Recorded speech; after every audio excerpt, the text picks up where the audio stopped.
think that really sadly, we are one bad event in America from going down that road. And when one bad thing happens, half of our political spectrum will say Israel did it. Yeah, they're going to blame me. They won't blame you because you are part of the new self-hating Jew. You're a bad self-hating Jew. What do you mean self-hating Jew? You are a Jew who is anti-Israel. What does that mean, self-hating Jew? I'm not anti. What are you talking about? Are you anti-Israel? What does anti-Israel mean? Do you believe Israel has a right to exist? I think, yeah, people should have a right to vote. Everyone should vote. I asked you a different question. Does Israel have a right to exist? I don't think that it's kept Jewish people safe. That was the objective. I'll ask you a third time. Does Israel have a right to exist? Yeah, sure. But I think that I don't think, how are you going to have a democracy and based on an ethnic identity? You have to maintain a majority, right? So that's why these other folks live in a kind of a political limbo, right? Because you have to because if they're granted, they can vote, right? Everybody in Israel can vote. No, I'm talking about in the occupied territories. Chris Cuomo really showed himself for who he is here with the comment about Adam Friedland, a Jewish person, being self-hating. He called you a self-loathing Jew, which I didn't know is something that Gentiles could throw around. That was before the election for his bro too. So that's driving me nuts right now. Why? I was on a show and Andrew Yang was telling me about what anti-Semitism was. It's just it's absurd to me. The annoying thing is I have Jewish friends that live here too, and all of our parents won't stop calling us because they think it's the Warsaw Ghetto in New York. Because of Zoran, or because the news tells them that it's there's mobs of murders. Columbia is. It's New York City. It's a nice place where they're nice restaurants. No one's killing Jewish people in New York. It's still it's still the Jew. I mean, this is the real Jewish. But in reality, it's I guess maybe it didn't work as much in the primary because you can't tell people that actually live here that it is what they're saying on the news, right? Because we actually live here. Well, because Cuomo's campaign was that the city is a crime-infested anti-Semitic hellscape. And it's go outside. No one's ever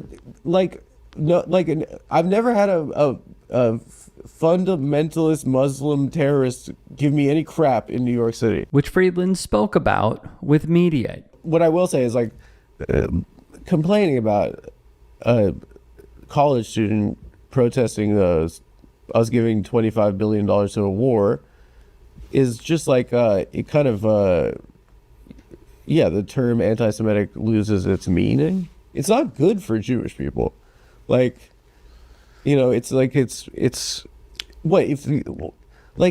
the most normal. I mean, and also I think I said this to Cuomo, but in the 60s and 70s they were saying that they're pro VC. Now they're saying they're pro Hamas. It's they're acting as if it's unprecedented, and it's not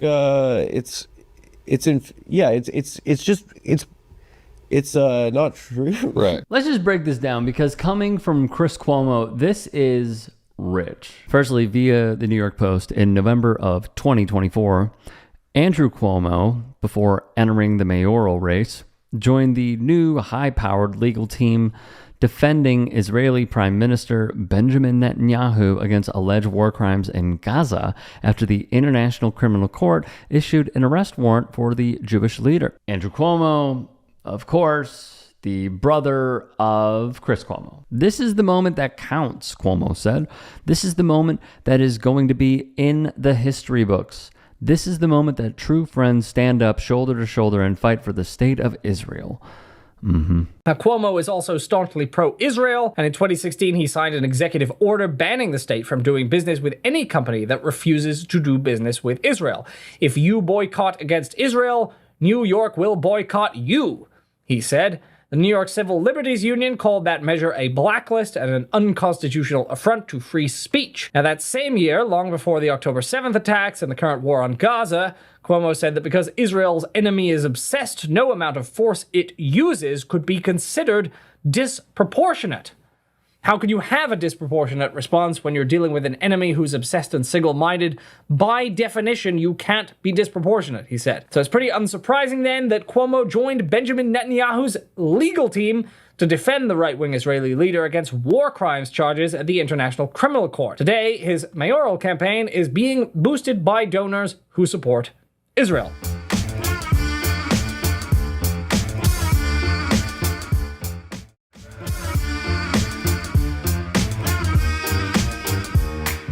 On the Andrew Yang stuff, this isn't just about anti-Semitism. It is about the growth of fundamentalism in America. When you have kids who are openly pro-Hamas, it's not just anti-Semitism. And you guys are going to have to vote and donate in a different way and not forget who was for you and who wasn't in this moment. You got to stop with the kids. As the Jew on the panel, Andrew, you're Jewish or no? No, I'm Jewish. I'll say this right now. I'm Jewish. We're acting as if kids are protesting at a college and it's the first time ever. No. I mean, we gave $25 billion to a war and kids are protesting it. It's not pro-Hamas. It's the most normal thing in the world. Many of them are. No, it's not. Yes, They're kids. And there's and it was violent on some of these. Oh, okay. Listen, guys. People are being attacked and killed. I mean, this has gotten very, very. And it's hateful. There's nothing wrong with being against what's happening in Gaza. But I'm just telling you, I've never seen Americans support a terror I don't organization. think that 18-year-old kids are the problem right now. I don't think that's true. Some of it's the universities who refuse to call it hate speech. I think it's social media, and I think it's fundamentalist radicalization that's going on there. I think it's 18's an adult, man. I mean, What do I have to do? No, it's not. What's Dusty say? It's an adult. Our country gave $25 billion to a war, and kids are protesting. Yeah, because they are in an existential battle. They're our main ally in the region. Do you think this is the first time people have protested a war in American history? It's good to protest, but how you protest matters. I think it's a little bit hysterical. what's been the most frustrating part as a Jewish person is seeing how others try to lump in myself, Adam Friedland, many others, and say that we are self-hating when, first off, that is off limits. Completely off limits. Tying that together is an act of anti-Semitism from Chris Cuomo, and he should apologize for doing so. Will he? No. He will not. Second, the intersection of the Cuomos and Israel is rather interesting because if one remembers when Zoran Mamdani was on that debate stage with the other candidates, the moderators tried getting a gotcha moment and saying, where's the first place you're going to visit? Obviously, knowing the Cuomo's history, Andrew Cuomo said Israel. When Zoran Mamdani said, I'm going to stay in New York and help New Yorkers. Huh? What kind of a question is that? So seeing these sort of attacks coming from not only a certain faction of the Democratic Party, centrists, but also the Cuomos is just chef's kiss. It's almost like when the Raiders took on the Bucs in the Super Bowl and one team knew the other's plays. That's all that this is. I could see this coming from a mile away. At some point, Cuomo was going to bring this up to Adam Friedland and denigrate him because he doesn't believe in seeing people starve to death and get killed or get shot and killed when they're trying to get aid or food. Insane stuff. Or when they're trying to capture rainwater, which is illegal according to Israel. And then he brings him on NewsNation. And Adam Friedland held his own against what you are seeing are political elites uniting to favor a country that is in the Middle East, that is a United States ally only because the United States wants a certain part of control in the region. But really, it's the country, through their campaign donations, controlling a high portion of Congress. And it is disturbing. If you are someone that thinks money should be out of politics, you should be screaming this from the rooftops. And you should not be cowering. Seeing Ronna McDaniel up there, first off, NBC, terrible move. I know she's not there anymore. Terrible move. She's not solely responsible, but she is partly responsible for Trumpism and Trump becoming the president once more because of her strategies and attacks. Andrew Yang telling Adam Friedland what it means to be Jewish. Get the F out of here. James Carville, get the F out of here. Chris Cuomo, get the F out of here. We don't want to hear from you guys on this subject. We know where you stand. And his interview with one of the dudes who got arrested from Ben & Jerry's protesting, that was an abomination. But it's clear. It's very, very clear. So to Adam Friedland, I salute you. I'm a huge fan of you. I appreciate what you do. And I appreciate you speaking out as a Jewish person, because there are not a lot of us. But you going up clearly into enemy territory because of those other panelists and standing on honesty, integrity, and truthfulness, I so dearly appreciate.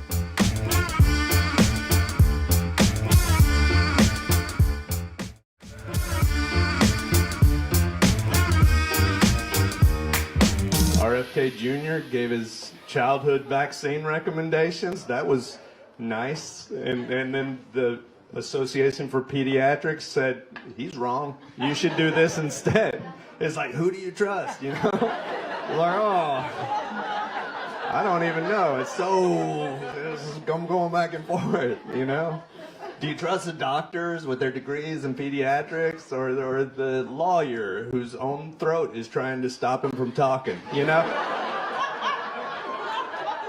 It's so hard. I don't know what to think. Comedian Jason Salmon has some bangers in his sets. Mr. Secretary, do you agree with me that the president deserves a Nobel Prize for Operation Warp Speed? Yeah, absolutely, Senator. That was phenomenal. So let me ask you. But you just told Senator Bennett that the COVID vaccine killed more people than COVID. Wait, that was a statement. I did not say that. Okay, then let me ask, because you also... Senator, I just want to make clear, I did not say that. We'll check the record. That's a question of fact. You also said that you were also, as lead attorney for the Children's Health Defense, you engaged in multiple lawsuits attempting to restrict access to the COVID vaccine. Again, it surprises me that you think so highly of Operation Warp Speed when, as an attorney, you attempted to restrict access. RFK was just talking about seeing kids in airports that look unhealthy. He's like, they got mitochondrial stuff going on. And I'm like, dude, the people who think you know what you're talking about do not know what mitochondrial means. That's two separate groups of people. It is. Also, stop staring at kids in airports. That's what got your administration into all the trouble right now. And I don't know. That's a weird choice. I looked it up. Turns out you can't see mitochondrial stuff on a kid. That's not visible.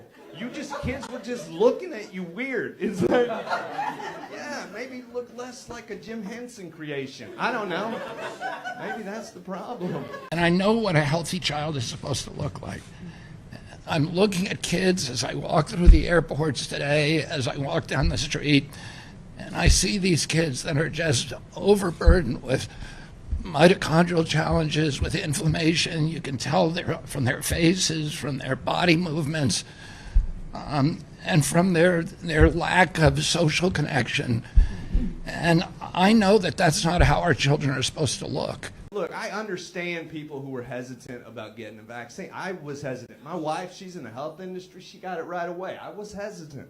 I'm like, I don't know what's in it. She's like, but you eat food in America. And I'm like, that's a good point.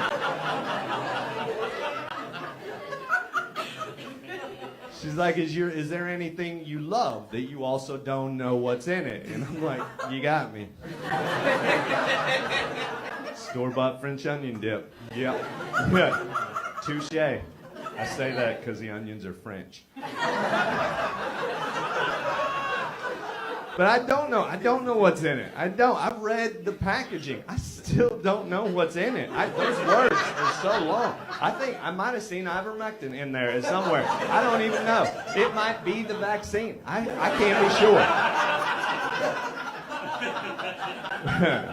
Probably not. Probably not. Because every time I eat it, I feel like I have long COVID for the whole weekend. I do. And he wouldn't be done, however. Just last week, in the days after the tragic shooting at Annunciation Catholic School in my home state of Minnesota, you went on Fox News blaming school shootings on antidepressants.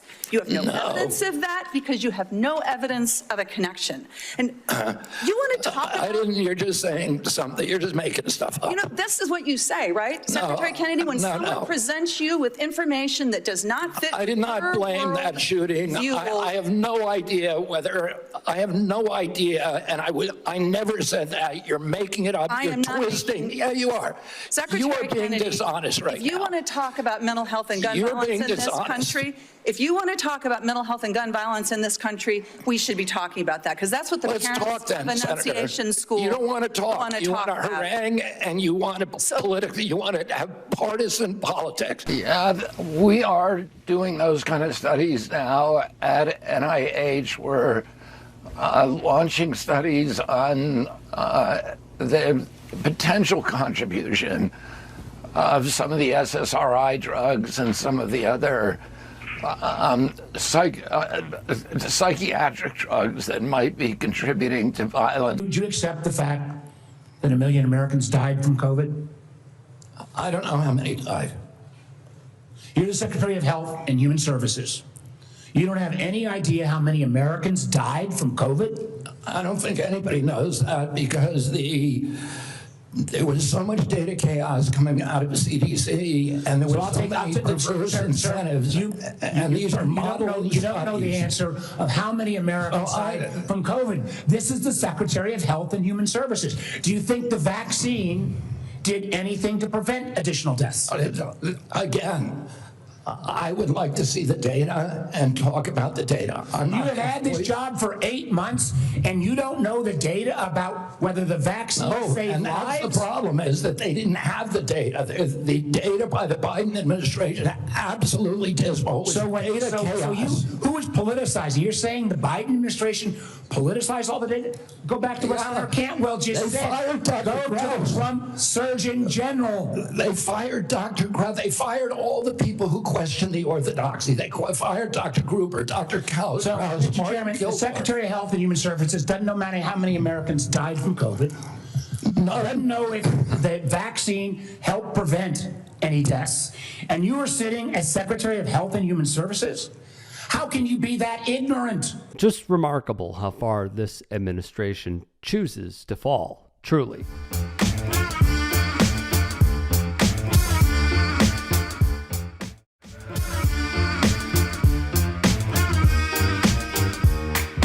I'm from Texas, for those of y'all who are like racist. No, it's close. It's different.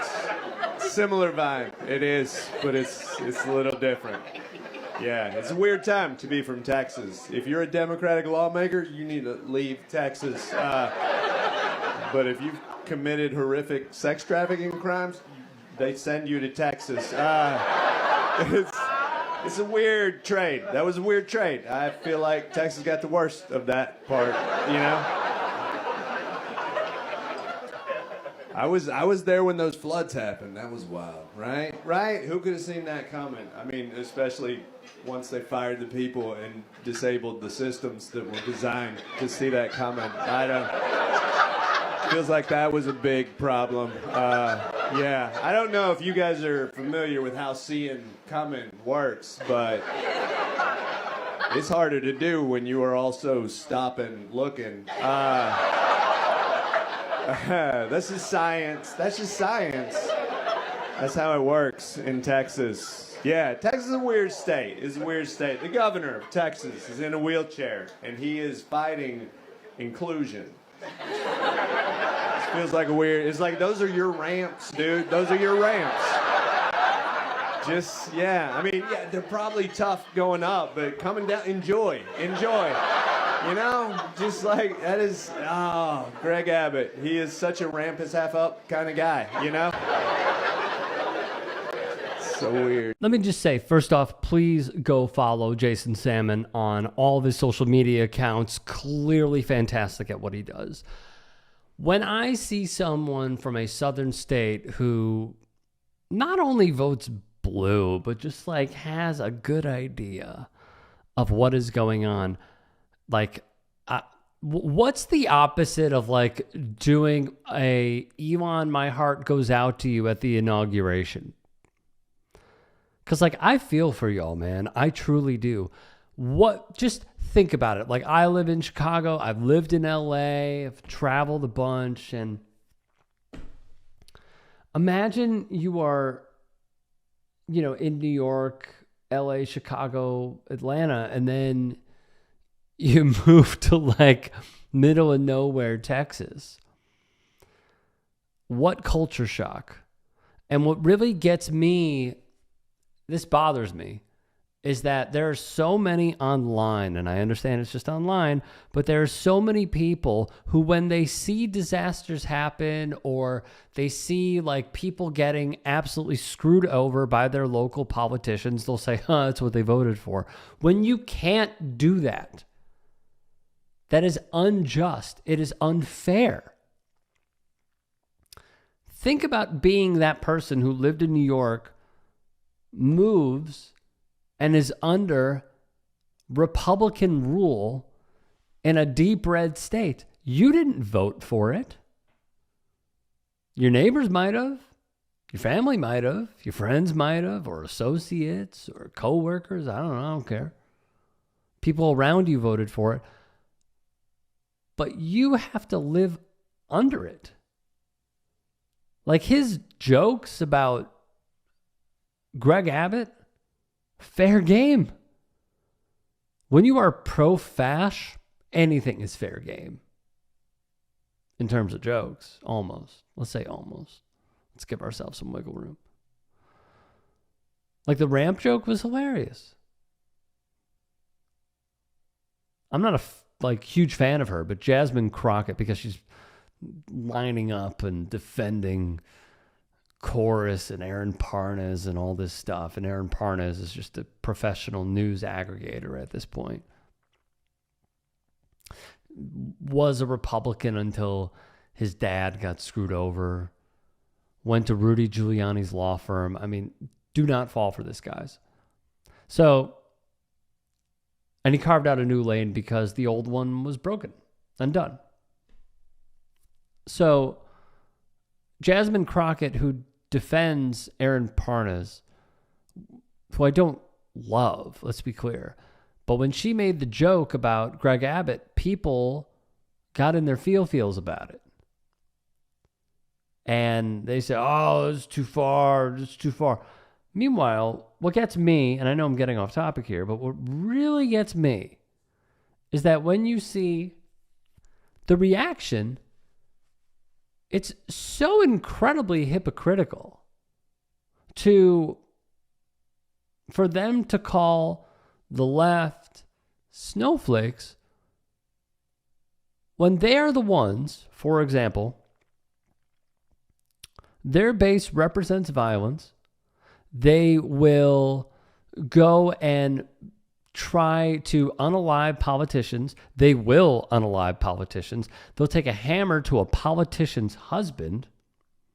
They will send pipe bombs in the mail. And yet when some on the left, it is uncontrollable at this point, when they will say that it'll be a joyous day when it happens, that same crowd is saying, too far, how dare you, too far. Blows my mind. The inability to read the room is astounding. Truly. So anyways, go follow Jason Salmon. I'm a huge fan of what he does, and you should be too.